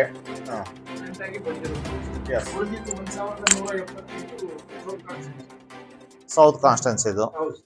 ಬಾಕಿ ಕರೆಕ್ಷನ್ 2700 ಕಾರ್ಡ್ ಆಗಿರ್ತಕ್ಕಂಥದ್ದು ಜನ ಸರ್ವೆ ಆಗಿದೆ. 2225 ಕಾರ್ಡ್ ಸರ್ವೆ ಆಗಿದೆ ಅಥವಾ ಸರ್ವೆ ಆಗಿದೆ. ಈಗ ರೆಡಿ ಇರ್ತಕ್ಕಂಥ ಕಾರ್ಡ್ ಈಗ ಸಂಘಟನೆ ಮುಖಂಡರು ಹೇಳ್ತಾರ 2700 ಕಾರ್ಡ್ ಇದುವರೆಗೂ ರೆಡಿ ಆಗಿದೆ. ಇವ್ರು ಬರೀ 600 ಕಾರ್ಡ್ ಮಾತ್ರ. ಎರಡು ಕ್ಷೇತ್ರ ಸೇರಿಸಿ ಯಾವ್ದು 2 ಕ್ಷೇತ್ರ ಬೊಮ್ಮನಹಳ್ಳಿ ವಿಧಾನಸಭೆ ಬೆಂಗಳೂರು ಪರ್ಟಿಕ್ಯುಲರ್ ಬೆಂಗಳೂರು ಕ್ಷೇತ್ರದಲ್ಲಿ ಮಾತ್ರ ಎಷ್ಟಾಗಿದೆ? ಬೊಮ್ಮನಹಳ್ಳಿ ಕ್ಷೇತ್ರ ನಿಮ್ಮ ಹತ್ರ ಅದರ ದಾಖಲೆಗಳು ಇದೆ ಸರ್, ಅದು ಸ್ವಲ್ಪ ಶೋ ಮಾಡಿ. ಸಂಘಟನೆ ಮುಖಂಡರು 2700 ರೆಡಿ ಇದೆ. ಈಗ 600 ಹೆಸರು ಏನು ಹೇಳಿದ್ರೆ ಅದು ದಾಖಲೆ ನೋಡಿ ಸರ್, 1 ವರ್ಷ ಆಗಿದೆ. ಇದು ಯಾವುದೇ ಮಾಹಿತಿ ಕೊಟ್ಟಿಲ್ಲ. ಅವರು ಸಾಕ್ಷಿ ಸಮೇತ ತಾವು ಕೇಳಿದ್ರಿ, ಅದಕ್ಕೆ ಆಧಾರ ಇಲ್ಲೇ ಇದೆ. ಇದಕ್ಕೆ ನಾವೇನು ರಿಯಾಕ್ಷನ್ 1 ವರ್ಷ ಆಗಿದೆ ಸರ್. ಅಮಾನತು ಕೂಡ ಮಾಡಿದ್ದಾರೆ, ಅಮಾನತು ಮಾಡಿದ್ದಾರೆ ನಿಮ್ಮ ಅಧಿಕಾರಿಗಳು. ಬೇಗೂರು ಶ್ರೀಕಂಠ ವಿನಾಯಕ ಲೇಔಟ್ ಅವ್ರಿಗೆ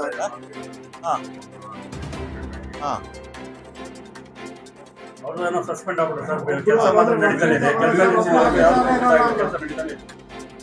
ಯಾರೋ ಬರುತ್ತೆ ವಿನಾಯಕ ಲೇಔಟ್ ಈಗ ಅವ್ರಿಗೆ ಬರುತ್ತಾ ಕೂಡ್ಲು ಹಾ ಅರ್ವಿ ಕುಮಾರ್ ಅಷ್ಟೇ ಸರ್ ರೆಸ್ಪಾನ್ಸೇ ಮಾಡಲ್ಲ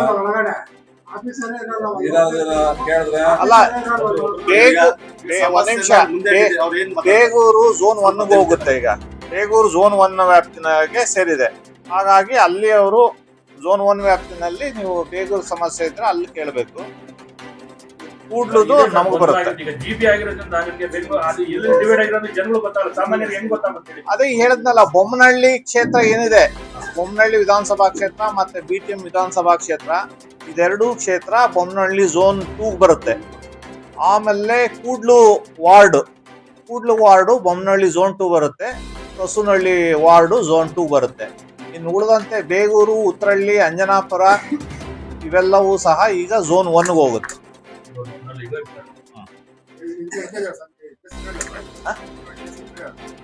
ಮಧು ಪಟೇಲ್ ಅಂತ ಹೇಳಿ ಬೇಗೂರಿಗೆ ಜಯನಗರ ಇದು 1 ವರ್ಷ ಕೊಟ್ಟಿರೋ ಸರ್ ಇವಾಗ ಝೋನ್ ಚೇಂಜ್ ಆಗಿದೆ ಸರ್ 1 ವರ್ಷದ ಹಿಂದೆಗಡೆ ಝೋನ್ ಚೇಂಜ್ ಆಗಿದೆ ಸರ್ ಅವ್ರ ಕರೆ ಲೀಸ್ ಕೊಡೋದು ಕಳ್ಸಿಕೊಡೋದು ಬಿಲ್ಡಿಂಗ್ ನೋಡಿ ಸರ್ ಅಟ್ಯಾಚ್ಮೆಂಟ್ ಇದೆ ಒಂದ್ ವರ್ಷ ಹಿಂದ್ಗಡೆ ಝೋನಲ್ ಕಮಿಷನರ್ಗೆ ಪವರ್ಸ್ ಕೊಟ್ಟಿದ್ರು ಅವಾಗಿಂದು ಇವಾಗ ಫ್ರಮ್ GB ಆದ್ಮೇಲೆ ನವೆಂಬರ್ ಇಂದ ಕಮಿಷನರು ಆಯಾ ಝೋನಲ್ ಜಾಯಿಂಟ್ ಕಮಿಷನರ್ ಪವರ್ ಕೊಟ್ಟಿದ್ದಾರೆ ಈಗ ಯಾವ ಕಂಪ್ಲೇಂಟ್ ಬಂದಿದಾವೆ ಅವನ್ನ ವಿಚಾರಣೆ ಮಾಡಿ ನೋಟಿಸ್ ಕೊಟ್ಟೆ ಹೈಕೋರ್ಟ್ ನಿರ್ದೇಶನಂತೆ ಕ್ರಮ ವಹಿಸ್ತಾ ಇದೀವಿ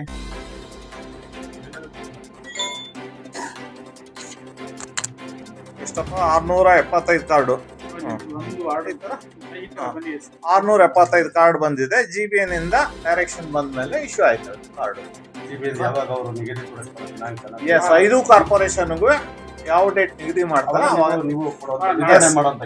ವಿತರಣೆ ಮಾಡಿ ಇದು ಯಾವ ತರ ವಿತರಣೆ ಬಂದು ಕೆಲಸ ಬಂದಿದ್ರೆ ವಾರ್ಡ್ ವೈಸ್ ಕೊಡ್ತೀವಿ ಸರ್ ವಾರ್ಡ್ ವೈಸ್ ಅಂದ್ರೆ ಯಾವ ತರ ನೀವು ಮಾಡ್ತೀರಾ ವಾರ್ಡ್ ವೈಸ್ ಗೊಂದಲ ಆಗೋದ್ ಬೇಡ ಜನಗಳಿಗೆ ಇಲ್ಲ ಇಲ್ಲೇ ಬಂದು ಕಲೆಕ್ಟ್ ಮಾಡ್ಕೋಬೇಕಾ ಇಲ್ಲ ನೀವೆಲ್ಲಾದ್ರೂ ಒಂದ್ ಹತ್ರ ಇಲ್ಲಿ ಬನ್ನಿ ನಾವ್ ಇಲ್ಲಿ ಬರ್ತೀವಿ ಒಂದು ಆಫೀಸ್ ಹತ್ರ ನಮ್ಗೆ ಬರ್ತೀವಿ ಅದು ಡೈರೆಕ್ಷನ್ ಕೊಡ್ತಾರೆ GBN ಇಂದ ಡೈರೆಕ್ಷನ್ ಕೊಡ್ತಾರೆ ಡೈರೆಕ್ಷನ್ ಕೊಡ್ತಾರೆ GBN ಇಂದ ಯಾವ ತರ ವಿತರಣೆ ಮಾಡಿ ಅಂತ ಹೇಳಿ ವಾರ್ಡ್ ವೈಸ್ ಎಲ್ಲಿ ಆಯಾ ARO ಆಫೀಸ್ ಅಲ್ಲಿ ವಿತರಣೆ ಮಾಡಿ ಅಂತ ಹೇಳಿದ್ರೆ ಆಯಾ ARO ಆಫೀಸ್ ಅಲ್ಲಿ ವಿತರಣೆ ಮಾಡ್ತಾರೆ ಅಥವಾ ಕಲ್ಯಾಣ ಶಾಖೆಯನ್ನು ವಿತರಣೆ ಮಾಡಿ ಅಂದ್ರೆ GBN ಇಂದ ಡೈರೆಕ್ಷನ್ ವಿತರಣೆ ಮಾಡ್ತಾರೆ ಸರಿ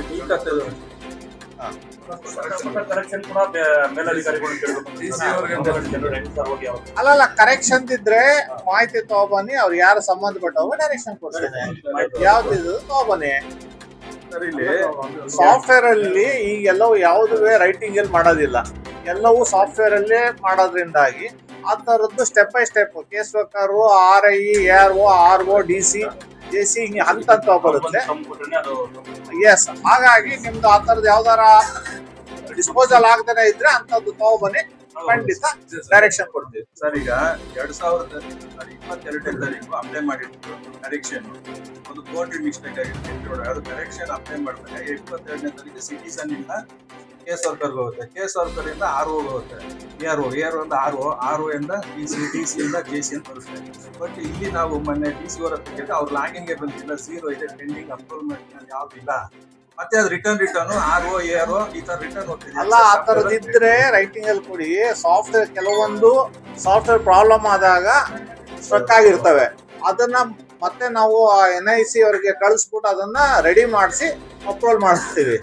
ಅದ್ರ ವಿಷಯ ಕೇಳಕ್ ಹೋಗಿದ್ದಾಗ ಈಗ ನಾವು 22ನೇ ತಾರೀಕು ಹಾಕಿರೋ ಅಪ್ಲಿಕೇಶನ್ಗೆ ಅಲ್ಲಿ ಮತ್ತೆ ಅವ್ರೇನ್ ಡೇಟ್ ಚೇಂಜ್ ಮಾಡ್ಬಿಟ್ಟು 3ನೇ ತಾರೀಕು ಹಾಕಿದೀರ ನೀವು ಸಿಟಿಸನ್ ಅಪ್ಲೈ ಮಾಡಿದ್ದೀರಾ ನೀವು 22ನೇ ನಮ್ಮ ಹತ್ರ ಪ್ರೂಫ್ ಇದೆ ಎಲ್ಲ 22ನೇ ತಾರೀಕು ಸಿಟಿಸನ್ ಇಂದ ARO ಹೋಯ್ತು ಕೇಸ್ ವರ್ಕರ್ ಹೋಯ್ತು ಅಂತ ಎಲ್ಲ ರೆಕಾರ್ಡ್ ಇದೆ ಮತ್ತೆ DC ಅದನ್ನ ಕೇಳಿದ್ವಿ DC ಅವ್ರ ಹತ್ರ ಅವ್ರ ಸ್ಕ್ರೀನ್ ಶಾಟ್ ಹಾಕಿ ಕಳ್ಸಿ ನನ್ನ ಹತ್ರ ಪೇಂಟಿಂಗ್ ಇಲ್ಲ ಈಗ ಯಾರ ಹತ್ರ ಇದೆ ಈಗ ಬಂದ್ಬಿಟ್ಟು ARO ಹತ್ರ ಇದೆ ಯಾರು ರೇಣುಕಾ ಪ್ರಸಾದ್ ಹತ್ರ ಇದೆಯಾ ಅವನ ನಾಗರಾಜನ್ ಕರೆಸಿ ಅದು ಕರೆಕ್ಷನ್ದು ಮೂವ್ಮೆಂಟ್ ಮಾಡಕ್ಕೆ ಡೀಟೇಲ್ಸ್ ಕೊಡಿ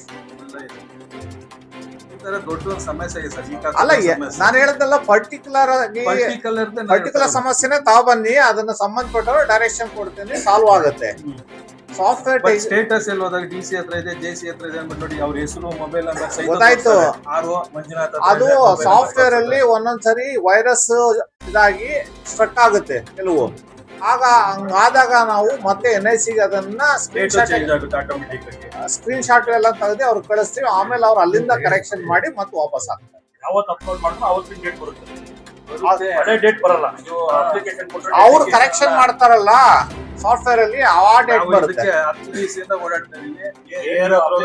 ಡೇಟ್ ಇಟ್ಕೊಂಡು ಅದನ್ನ ಕೊಟ್ರೆ ಅದು ಎಲ್ಲ ಇದೆ, ಎಲ್ಲ ಇದನ್ನ ರಿಟರ್ನ್ ಮಾಡ್ಕೊಟ್ಟಿದ್ದೀವಿ, ಎಲ್ಲ ಕೊಟ್ಟಿದ್ದೀವಿ. ಆರೋ ಮಂಜುನಾಥ್ ಹತ್ರ ಕೊಟ್ಟಿದ್ದೀವಿ, ಅವರು ರೇಣುಕಾ ಪ್ರಸಾದ್, ಕೇಶವರ್ಕರ್, ಮೋಹನ್ ಕುಮಾರ್ ಅಂತ Bilekahalli ward, TC CK Babu ಅವ್ರ ಹತ್ರ ಎಲ್ಲ ಸಹಿತ ಹೋಗಿದ್ದೀವಿ. ಯಾರು ಲಾಗಿನ್ ಇಲ್ಲ ಅಂದ್ರೆ ನಮ್ಮ ಹತ್ರ ಇಲ್ಲ, ನಾವು ಫಾರ್ವರ್ಡ್ ಮಾಡಿ ಮುಂದೆ ಕಳ್ಸಿದೀವಿ ಅಂತ. ಅಲ್ಲಿ ಹೋದ್ರೆ ನಮ್ ಲಾಗಿನ್ ಇಲ್ಲ ರೀ, ನೀವು ಮತ್ತೆ ವಾಪಸ್ ಆಗಿ ಹೋಗಿ 15 ದಿವಸದಿಂದ ಇದಕ್ಕೆ ತಿರ್ಸ್ತಾ ಇದ್ದಾರೆ. ಇದು ಡೀಟೇಲ್ಸ್ ಈಗ ಮಂಜುನಾಥ್ ಅವ್ರು ಬಂದು ಕುತ್ಕೊಂಡಿರೋದು ಆರೋ ಇನ್ಚಾರ್ಜ್ ಅಲ್ವಾ ಸರ್? ಹೌದು. ಅವರು ಆರ್ಕೆರಲ್ಲಿ ಇರ್ತಾರೆ, ನಾವಿಲ್ಲಿ ಬೊಂಬಳ್ಳಿ ಆರ್ಕೆರೆಗೆ 1-3 ಸತಿ ಹೋಗ್ಬೇಕು. ಅಲ್ಲಿ ಸ್ಟೇಟಸ್ ಅಲ್ಲಿ ನೋಡಿ ಮಂಜುನಾಥ್ ಅಂತ ತೋರಿಸ್ತಾ ಇದೆ ಆರು ಅಂತ. ಈಗ ಮೊಬೈಲ್ ನಂಬರ್ ಸಹಿತ ಇದೆ. ಇದ್ದವ್ರು ಸಸ್ಪೆಂಡ್ ಆದ್ಮೇಲೆ ಬೇರೆಯವ್ರು ಚಾರ್ಜ್ ಕೊಟ್ಟಿದ್ದೀವಿ. ಬೇರೆಯವ್ರನ್ನ ಹಾಕುವವರೆಗೂ ಟೆಂಪ್ರರಿ ಅವ್ರು ಅರೇಂಜ್ಮೆಂಟ್ ಮಾಡ್ತಾರೆ. ಬಟ್ ಸರ್ ಹೋದ್ರೆ ಇಲ್ಲ ಸರ್, ಅಲ್ಲಿ ಅವ್ರ PA ಹತ್ರನೂ ಹೋಗ್ಬಿಟ್ಟು ಸರ್, ಈಗ ಎಲ್ಲಾ ಒಂದು ಕೆಲಸಕ್ಕೆ ನಿಗದಿತ ಹಿನ್ನೆಲೆ ಅಂತ ಪೀರಿಯಡ್ ಅಂತ ಅಲ್ವಾ ಸರ್? ಈಗ ಆ ಪೀರಿಯಡ್ ಅಲ್ಲಿ ಕೆಲಸ ಜನಸಾಮಾನ್ಯ ಗೊತ್ತ ಆಗುತ್ತೆ ಅನ್ನೋ ಭರವಸೆ ಕೊಡ್ತೀರಾ ಸರ್? ಖಂಡಿತ ನಿಗದಿತ ಅವಧಿ ಒಳಗಡೆನೆ ಕ್ಲಿಯರ್ ಆಯ್ತಾ ಇರೋದು. ಯಾವ್ದು ಟೆಕ್ನಿಕಲ್ ಇಶ್ಯೂ ಆಯ್ತದೆ ಆ ತರದ್ದು ಮಾತ್ರ ಸಮಸ್ಯೆ ನೆಕ್ಸ್ಟ್ ನಾವು NIC ಅವ್ರಿಗೆ ಕಳಿಸಿ ಅದನ್ನು ಸಾಲ್ವ್ ಮಾಡಿ ಇಶ್ಯೂ ಮಾಡ್ತಾ ಇದೀವಿ. ವರ್ಷಾನುಗಟ್ಟಲೆ ಓಡಾಡ್ತಾರೋ ಅಧಿಕಾರಿಗಳು ಅಲ್ಲೂ ಕಳಿಸ್ತಾ ಇದ್ದಾರೆ. ಆ ತರ ಏನಾದ್ರು ಇತ್ತು ಅಂದ್ರೆ ಆ ಒಂದು ಜನಸಾಮಾನ್ಯರು ತಮ್ಮ ನೇರವಾಗಿ ಬಂದು ಭೇಟಿ ಆಗ್ಬೋದು. ಭೇಟಿ ಆದ್ರೆ ತಮ್ಮ ಹತ್ರ ಬಂದ್ರೆ ಸಮಸ್ಯೆ ಬಗೆಹರಿಯುತ್ತೆ. ನಿಮ್ಮಿಂದ ಸಹಾಯ ಆಗುತ್ತೆ. ಖಂಡಿತ. ಕೊನೆಯದೊಂದು PVC ಮೆಂಬರ್ ಅಂತ ಮಾಡಿದ್ರು ಟೌನ್ ಕಮಿಟಿ ಇದಂತೇಳಿ. ಅದು ಲಾಸ್ಟ್ ಟೈಮು BDO ಕಾಂಪ್ಲೆಕ್ಸ್ ಅಲ್ಲಿ ಮೇಡಮ್ ಅವರು ಇದ್ರು, JC ಅವ್ರು ಕರೆದ್ಬಿಟ್ಟು ಸುಮಾರು 4-5 ಕಾರ್ಯಕ್ರಮ ಮಾಡಿ ಚರ್ಚೆ ಮಾಡಿ ಅದನ್ನ ಬಿಡುಗಡೆ ಮಾಡಿ ಅಂತೇಳಿ ಆದೇಶ ಎಲ್ಲ ಮಾಡಿದ್ರು. ಅದಕ್ಕೆ ವೆಂಕಟರಮಣಪ್ಪ ಅವರು, ಶೈಲಜಾ ಮೇಡಮ್ ಅವರು ಎಲ್ಲ ಏನ್ ಮಾಡಿದ್ರು, ಅವ್ರಿಗೆ ಹೇಳ್ಮೇಲೆ ಇವ್ರು ಬಂದು ನಮ್ಮ ಹತ್ರ 350 ರೂಪಾಯಿ ದುಡ್ಡು ಕೂಡ ಕಲೆಕ್ಟ್ ಮಾಡಿದ್ರು. ಕಾರ್ಡ್ಗಳು ಕೊಟ್ಟು ನಾವು ಬಿಡುಗಡೆ ಮಾಡಿದ್ವಿ. ಸಾಹೇಬ್ರು ಅವಾಗ ಇದ್ದಿಲ್ಲ, ಸಾಹೇಬ್ರ ಗಮನಕ್ಕೆ ಅದು ತಂದಿಲ್ಲ ನಾವು. ಏನಕ್ಕಂದ್ರೆ ಸಾಹೇಬ್ರು ಈಗ ಬಂದಿದ್ದಾರೆ, ಯಾರ್ಯಾರು ಬರ್ತಾರೆ ಅವರೆಲ್ಲ ಸ್ಪಂದಿಸಿ ಕೆಲಸ ಮಾಡ್ತಾರೆ. ತುಂಬಾ ಚೆನ್ನಾಗಿ ಕೆಲಸ ಇವ್ರು ಮಾಡ್ಕೊಡ್ತಾ ಇದಾರೆ. ಏನೇ ಮಾಹಿತಿ ಇದ್ರೆ ಕಿರಣ್ ಸರ್ ಅವ್ರನ್ನ ಹೇಳ್ತಾರೆ, ಅವರೆಲ್ಲ ಮಾಡ್ಕೊಡ್ತಾರೆ. ಇವ್ರೇನ್ ಮಾಡ್ತಿದ್ದಾರೆ, ಅದನ್ನ ಕಾರ್ಡ್ನ ತಾತ್ಕಾಲಿಕವಾಗಿ ಉದ್ದೇಶಪೂರ್ವವಾಗಿ ನಾವು ಕಂಪ್ಲೇಂಟ್ ಮಾಡಿದೀವಿ ಅವ್ರ ಮೇಲೆ ಅಂತ ಅದನ್ನ ಬಿಡುಗಡೆ ಮಾಡ್ತಾ ಇಲ್ಲ. ಮತ್ತೆ ಏನ್ ಹೇಳ್ತಾ ಇದಾರೆ, ನೋಡೋಣ ನೆಕ್ಸ್ಟ್ ಟೈಮ್ ನಿಮ್ ದುಡ್ಡು ನಿಮ್ಗೆ ವಾಪಸ್ ಕೊಡ್ತೀವಿ. ಯಾಕಂದ್ರೆ ಬೇರೆ ಸಂಘಟನೆಯಲ್ಲಿ ರಾಜಣ್ಣ ಮತ್ತೆ ಅರುಣ ಅನ್ನೋರು ಇವ್ರಿಬ್ರು ಇದ್ದಾರೆ. ಅವ್ರನ್ನ ಇವ್ರು ಕಮಿಟ್ ಆಗಿದ್ದಾರೆ. ಅವ್ರ ಕಾರಲ್ಲಿ ಹೋಗಿ BBMP ಅಂತ ಕಾರ್ಡ್ಗಳನ್ನೆಲ್ಲ ಹೋಗಿ ದೊಡ್ಡ ಆಫೀಸಿಂದ ಇಲ್ಲಿ ತರುವಂತ ಅವಶ್ಯಕತೆ ಏನಿತ್ತು? BBMP ಆಫೀಸ್ ಇತ್ತಲ್ಲ, ಕಾಸಲ್ಲಿ ಹೋಗಿ ಬೊಮ್ಮನಹಳ್ಳಿ ನಮ್ಮ ಹತ್ರ ಅದು ದಾಖಲೆಗಳಿದೆ, ಬೇಕಿದ್ರೆ ಅದನ್ನ ಕೊಡ್ತೀವಿ. BBMP ಬೊಮ್ಮನಹಳ್ಳಿಯಲ್ಲಿ ಬಂದು ಕಾರಲ್ಲಿ, ಅವ್ರ ಖಾಸಗಿ ಕಾರಲ್ಲಿ ಹೋಗಿ ಕರ್ಕೊಂಡೋಗಿ ತಕೊಬಂದು ಇದೇ ಕೆಳಗಡೆ ಅಂಡರ್ಗ್ರೌಂಡ್ ಅಲ್ಲಿ ಎಲ್ಲ ಇಳಿಸ್ಕೊಂಡು ಅವ್ರು ಹೇಳ್ದಂಗೆ ಕೇಳ್ತಿದ್ದಾರೆ. ಮತ್ತೆ ಇವರು ಸಾರ್ವಜನಿಕರಿಗೋಸ್ಕರ ಕೆಲಸ ಮಾಡ್ತಾ ಇದಾರ, ಅವ್ರು ಕೆಲಸ ಮಾಡ್ತಿದಾರ ಒಂದು ನಮ್ಗೆ ಪ್ರಶ್ನೆ. ಈಗೂ ಸಹ ನಾವೇನ್ ಹೇಳಿದ್ರು ಪ್ರತಿಯೊಂದು ಅಲ್ಲೇ ಭೇಟಿ ಮಾಡ್ತಾ ಇದಾರೆ. ಮತ್ತೆ ಇವ್ರು ಏನ್ ಮಾಡ್ತಾರೆ, ಪರಂಗಿಪಳ್ಳಿಯಲ್ಲಿ ಒಂದು ಇದು ಮಾಡಿದ್ದಾರೆ, ಆಫೀಸ್ ಮಾಡಿದ್ದಾರೆ. ಅವ್ರೇನ್ ಹೇಳ್ತಾರೆ, ಕಾಂಗ್ರೆಸ್ ಆಫೀಸ್ ಮಾಡಿದೀವಿ, ನಮ್ ಕಡೆ ಯಾರ್ಯಾರು ಬರ್ತಾರೆ ಅವ್ರಿಗೆ ಮಾತ್ರ ನಾವು ಬಿಡುಗಡೆ ಮಾಡ್ತೀವಿ ಅಂತ ಹೇಳಿದ್ದಾರೆ. ಅದನ್ನ ನಾವು ಹೇಳಿದ್ರೆ ಇಲ್ಲಿ ಏನಾಗ್ತದೆ, ಟಕಾಮುಖಿ ಆಗುತ್ತೆ BJP ಅವ್ರಿಗೆ. ಅದನ್ನ ನಾವು ತಂದಿಲ್ಲ. ಅದಕ್ಕೆ ದಯವಿಟ್ಟು ವೆಂಕಟರಮಣಪ್ಪ ಅವ್ರು ಮಾಡ್ತಾ ಇರೋದು ಸರಿ ಇಲ್ಲ. ಸಾಹೇಬ್ರಿಗೆ ನಾವು ಮಾಡಿ ಸಸ್ಪೆಂಡ್ ಮಾಡಬೇಕು. ಮತ್ತೆ ಈಗ ಇನ್ನ ಒಂದು 7-8 ತಿಂಗಳಿದೆ ಅವ್ರದ್ದು. ಅವರು ಸುಮಾರು 10-12 ವರ್ಷದಿಂದ ಇಲ್ಲೇ ಇದಾರೆ. ಏನಕ್ಕಿದ್ದಾರೆ ಏನಂತ ನಮ್ಗೆ ಗೊತ್ತಿಲ್ಲ. ನಮ್ಗೆ ಅವ್ರ ಮೇಲೆ ದ್ವೇಷ ಇಲ್ಲ. ಹೇಳಿದ ಕೆಲಸ ಯಾವ್ದು ಮಾಡಿಲ್ಲ. ಅವ್ರು ಹೇಳಿದ್ನೆಲ್ಲ ಸರ್ವೆಗೆ ಪ್ರತಿದಿನ ನಾವು ಸ್ಪಂದಿಸಿದ್ವಿ, ನಾವೆಲ್ಲ ಇದು ಮಾಡಿ ನಾವು ಮಾಡಿದ್ವಿ. ಹೌದು ಮತ್ತೆ ಸರ್ಕಾರಿ ಅಧಿಕಾರಿ ಒಂದೇ ಕಚೇರಿ 12 ವರ್ಷ ಇದೇ ಇಲ್ಲೇ ಇದ್ದಾರೆ. ಏನು ಹೌದು ಹಿಂದೆ ವ್ಯಕ್ತಿಗಳು ಯಾರಿದ್ದಾರೆ, ಹೌದು. ಜನಸಾಮಾನ್ಯರಿಗೆ ಸರ್ಕಾರಿ ಸೌಲಭ್ಯಗಳು ಸಿಗ್ತಾ ಇಲ್ಲ ಅನ್ನೋದು ನಿಮ್ಮ ಒಂದು ದೊಡ್ಡ ಪ್ರಶ್ನೆ. ಮತ್ತೆ ಇದೇ ಇನ್ನೊಂದೇನ್ ಮಾಡಿದ್ದಾರೆ, ಉತ್ತರ ಕೊಡಿ. ಅದು ನೀವು ರೈಟಿಂಗ್ ಅಲ್ಲಿ ಕಂಪ್ಲೇಂಟ್ ಕೊಡಿ, ಅದ್ರ ಬೇಸ್ ಮೇಲೆ ಅವರಿಂದ ವಿಚಾರಣೆ ತಗೊಂಡು ಕಮಿಷನರ್ಗೆ ರಿಪೋರ್ಟ್ ಆಗ್ತೀನಿ ಅವ್ರ ವಿರುದ್ಧ ರೂಪದಲ್ಲಿ ಒಂದು ದೂರನ್ನ ಕೊಡುವಂತ ಕೆಲಸ ನೀವು ಮಾಡಿ.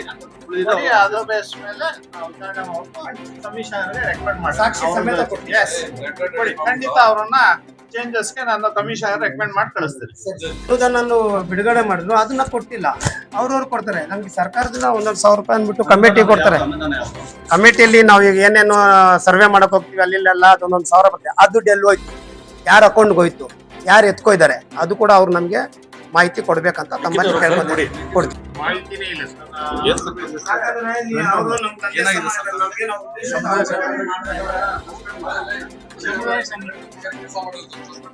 ನಾನು 25ಕ್ಕೆ ಕೊಟ್ಟಿದ್ದಾರೆ. ಅವಾಗ ಈಗ ಆಕ್ಷನ್ ಪ್ಲಾನ್ ಮಾಡಿ ಆ ಫಲಾನುಭವಿಗಳನ್ನ ಆಯ್ಕೆ ಮಾಡಿ ನಾವು ಅಡ್ಮಿನಿಸ್ಟ್ರೇಟಿವ್ ಅಪ್ರೂವಲ್ ಕಳಿಸಿದೀವಿ. ಅಪ್ರೂವಲ್ ಆಗಿ ಬಂದ್ಮೇಲೆ ನಾವು ವಿತರಣೆ ಮಾಡ್ತೀವಿ. ಸರ್, ಈಗ ನಮ್ದು ಗುಟ್ಟೆನಗರ ಅಲ್ಲಿ ಎಷ್ಟು ಜನಕ್ಕೆ ಸಿಕ್ಕಿದೆ ಸರ್? ಇನ್ನು ಒಬ್ರಿಗೆ ಯಾರು ಸಿಗ್ತಾ ಇಲ್ಲ ಸರ್. ಅಲ್ಲಮ್ಮ, ಈಗ ನಮ್ಗೆ ಅಪ್ಲಿಕೇಶನ್ ಬಂದಿದ್ದೇವೆ, ಸೆಲೆಕ್ಷನ್ ಮಾಡಿದೀವಿ, ಸಾಹೇಬ್ರ ಅಧ್ಯಕ್ಷತೆಯಲ್ಲಿ ಮಾಡಿದೀವಿ. ಸರ್, ಈಗ ಅಲ್ಲ, ಈಗ ಕೊಟ್ಟಿದ್ದೀವಿ. ಈ ಸರಿ ಆಯ್ಕೆ ಮಾಡಿ ಕಳಿಸಿದ್ದೀವಿ. ಯೋಜನೆಗಳೆಲ್ಲ ಜನಗಳಿಗೆ ಸರ್ವ ಹೆಂಗ್ ತಲುಪಿಸ್ತಾ ಇದೆ ಸರ್? ಇಲ್ಲಿ ಬಂದಿದೆ, ಈ ತರ ಬಂದಿದೆ ಅಂತ ನಾವು ನೀವು ಯಾವ ತರ ಪೇಪರ್ ನೋಟಿಫಿಕೇಶನ್ ಕೊಟ್ಟು ಕೊಡ್ತಾ ಇದ್ದೀರಾ? pamphlets ಕೊಟ್ಟು ಅಪ್ಲಿಕೇಶನ್ ಸಾರ್ವಜನಿಕರಿಂದ ನಾವು ಸ್ವೀಕರಣ ಮಾಡ್ಕೊಂಡೆ ಮಾಧ್ಯಮದಲ್ಲಿ ಕರೀರಿ ಸರ್. ಈ ತರ ಇದ್ದಾಗ ಕರ್ಬಿಟ್ಟು ಎಲ್ಲ ಪೇಪರ್ ಕರ್ಬಿಟ್ಟು ನೋಟಿಫಿಕೇಶನ್ ಕೊಡ್ತೀವಿ ಸರ್. ಸರ್, ಬೇರೆ ಏನಾರಾದ್ರೆ ಈ ಲೀಡರ್ಗಳು ಹೇಳಿದ್ದಾರೆ, ದಲಿತ ಲೀಡರ್ಗಳು ಅಂತ ಹೇಳಿ ಕಲೆನೇಲಕ್ಕೆ ಅವರು ಹುಡ್ಕೊಂಡ್ಬಂದ್ರು ಏರಿಯಾ ಅವಾಗೆಲ್ಲ ನಾವು ಇಂಥದ್ಕೆಲ್ಲ ಯಾಕೆ ಸರ್ ಯಾರಿಗೆ ಸರ್ ಸಿಕ್ಕಿದೆ? ಇನ್ನು ಕೊಟ್ಟಿಲ್ಲ ಕಣಮ್ಮ. 2 ವರ್ಷದಿಂದ ಒಂದು ಬಿಡುಗಡೆ ಆಗ್ತಾ ಇರೋದು ನನಗೆ ಗೊತ್ತಿಲ್ಲಮ್ಮ. ನಾನು ಈಗ ಬಂದಿದ್ದೀನಿ. ನಾನ್ ಬಂದದ ಅವಧಿನಲ್ಲಿ ಆಗ್ತಾ ಇದೆ. ಪಕ್ಷ ತಗೋಬೇಡಿ ಸರ್. ನಾನು ಕೇಳ್ಕೊಳ್ಳೋದು ಒಂದೇ, ಪಕ್ಷಗಳನ್ನ ತಗೋಬೇಡಿ. ಬಿಜೆಪಿ ಅವರು, ಕಾಂಗ್ರೆಸ್ ಅವರು ತಗೋಬಾರ್ದು. ಎಲ್ಲಾರ್ಗೂ ಸಮಾನತೆ ಇರ್ಬೇಕು ಸರ್.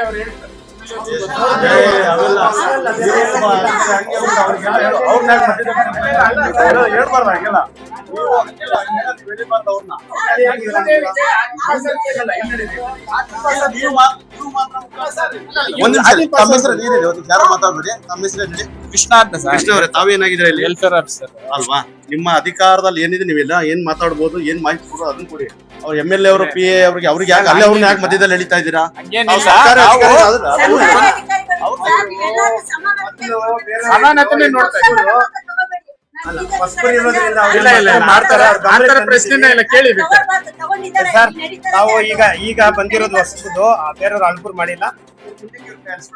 ಮಾಡ್ಕೊಡ್ತೀವಿ, ಕೇಳಿ. ನೀವು ಹಿಂದೆ ಇದ್ದಾಗ ಇವ್ರು ಕೇಳಿ. ನಮ್ಮ ಏರಿಯಾದಲ್ಲಿ ಹೆಣ್ಮಕ್ಳು ಒಬ್ರಿಗೆ ಖುಷಿ ಸಿಕ್ಕಿಲ್ಲ ಸರ್.